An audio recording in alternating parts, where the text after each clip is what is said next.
Hi and welcome to Web Design Wizard. Considering we've had so many crazy snow days, we have like this huge amount of time between when we learn stuff and when we're actually taking the test. So I figured it would be good if I made a few review videos. We'll see how many I get done.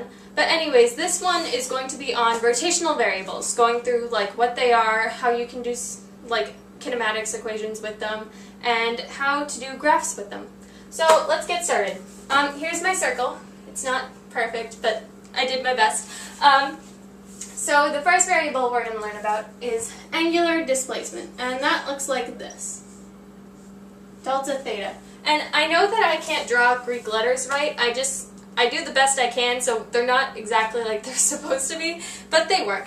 Delta theta is how far something rotates. So say that we have a block on this wheel. This block is right here.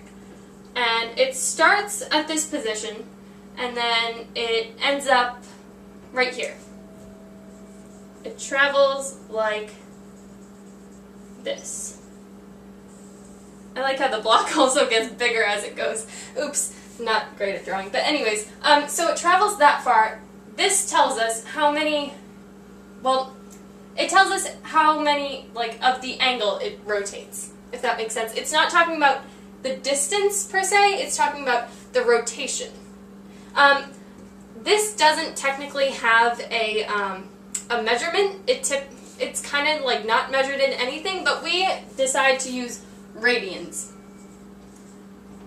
Radians are, well, 2 pi radians equals 1 revolution, if that helps. So like, since this one is traveling halfway, we know that it's going 1 pi radians, because it's going halfway around the circle. If it went all the way back here, it would go 2 pi. Let's see. Now, what would happen if we had the block, instead of going like this, where's my eraser? Instead of it going like that, the block went around, and then it went around again. And just pretend these lines are on top of each other. I'm not doing them on top of each other so you can see. And then it stopped here. Would that still be pi radians? Since technically, if you ignored the loop around, it looks like it only went like that. No, we're going to count it as the whole, like, 1.5 times around. It's not like displacement where, like, if a block, like, is on a flat thing and it goes, like, this way 2 meters and then it goes back 2 meters, then your displacement is 0. That's how it is in linear. But in rotational, you're still gonna count that loop. So here, it would have gone 3 pi radians, because it went 1 rotation, 2 pi, and a half, so another pi. Let's see. Oh yes, this can be positive or negative using the right-hand rule. If you remember this from class, it's when you have your right hand, and you look at your circle, and you see which way something's rotating. In this case, I'll do this in a different color so it doesn't get too confusing. I have so many new colors, I'm so excited. So in this case, the purple, if you can see it, it's rotating this way. So you take your right hand, and you kind of go along with the curve, and you go how your hand would curve, and then, if you see your thumb makes a thumbs up, and it's pointing out. So that's positive. So, oops, wrong color. So if it is, this way is counterclockwise, CCW, it is positive, because a thumbs up is good, and it's a thumbs up. If you have something rotating the other way, so let's say that, we'll just make it up. So let's say that something's rotating this way. Let me erase this one. Then you also still take your left hand, not your left hand, your right hand. Some kids make the mistake where they use their left hand and then they're like, wait, but isn't this way positive? No, just that's why it's called the right hand rule. So you still take your right hand, and now you travel along it like this, and you see that your hand goes into thumbs down, I guess. So then it's clockwise is negative, because the thumbs down is like negative thinking, like boo, and then thumbs up, good, yay, if that makes sense. So then thumbs down. Let's see if there's anything else about this. Nope. Oh, wait. one more thing, I almost forgot. This can be compared to displacement, delta x. We're going to talk about this a little bit later when we're comparing kinematics equations to rotational equations, but compare angular displacement to regular linear displacement. Alright, so next on our thing is arc length. Let me just erase this. Here.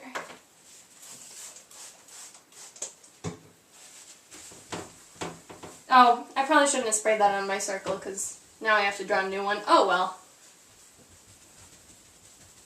Let's see if I can do it any better this time. The last one wasn't too bad. I mean, I've drawn worse circles. There we go.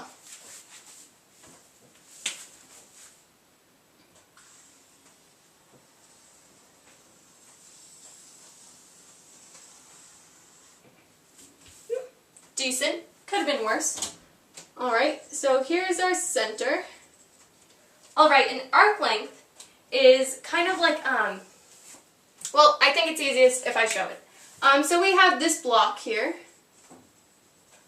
and it's going to travel to over here.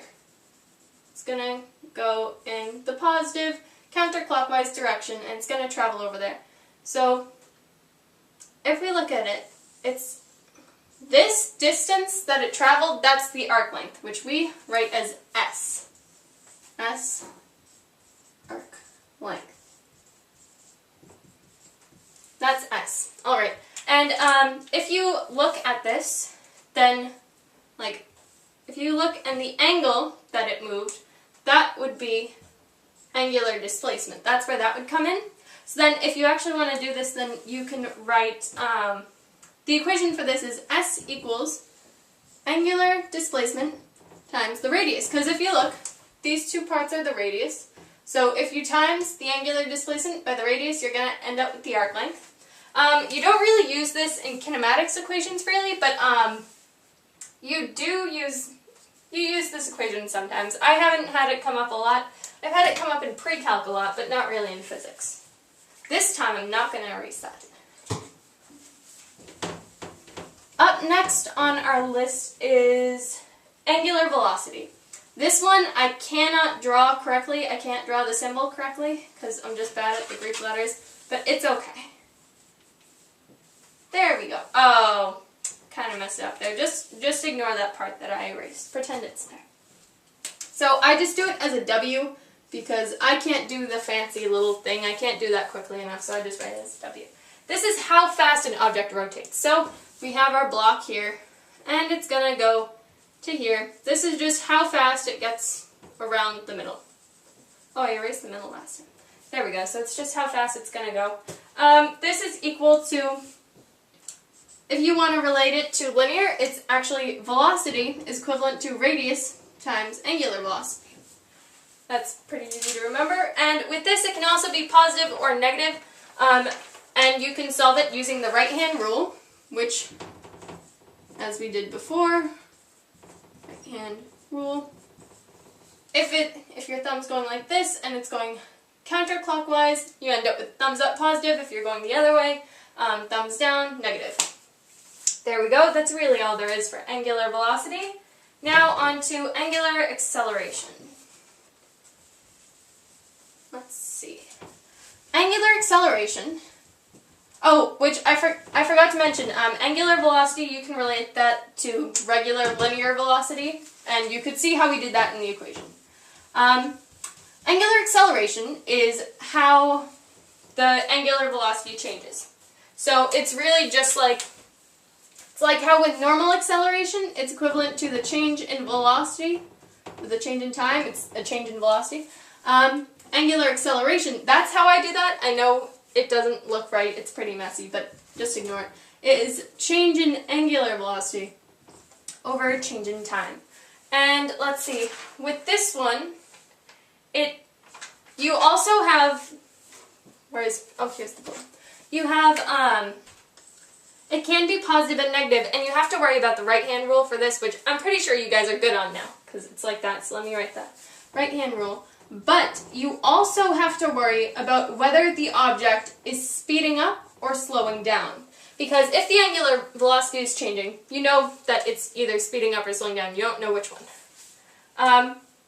So with that, you have to kind of look and see. So like, let's say that we have a block that is moving in this direction, except it's slowing down. So let's see, with our right-hand rule, that tells us that it's positive because it's going counterclockwise, except it's also slowing down, so it's negative. Well, to figure out if the angular acceleration is positive or negative, you're going to times the two together, and you're going to end up with negative. So in this case, the acceleration for this block that's slowing down in a positive direction is negative. So let's do it a different way. Let's say that it's going in the positive direction and it's speeding up. I'll write, I guess, slowing down. Oh, here, I'll do counterclockwise and then slowing down. I don't know if you guys can see that. That might be too small for you to see.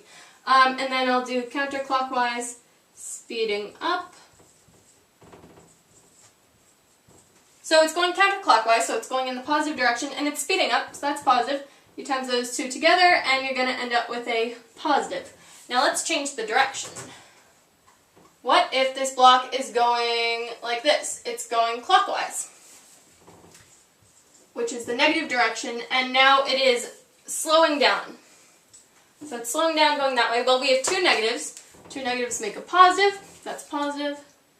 I'm just going to write SD for slowing down and SU for speeding up. And then if it's going in the clockwise direction and it is, which is the negative direction, and it is speeding up, then we have negative times a positive, which equals a negative. Hopefully that makes sense. So you have to kind of consider the two factors, both the right-hand rule and whether it's speeding up or slowing down. Now we're going to go on to our kinematics equations. Our kinematics equations, they're pretty simple because it's really just, wow, this thing is really colorful now. It's what we learned before, except we're just putting in different variables. We don't really have to learn anything new. We just have to learn new names and a couple things. That's what's cool about this chapter. Most of this stuff we've already learned before. So, here. So, if you want, you can just look at your chart where it says what everything is, but I'll just write it out here anyways. So, delta, oh, I'm going to write it bigger because I doubt you can see that. Delta x is equivalent to delta theta. Now, I don't mean that, actually I'll just make this a chart because I don't want to say that they're equivalent because they're not. So these are what things are similar to. So delta x is equivalent to delta theta.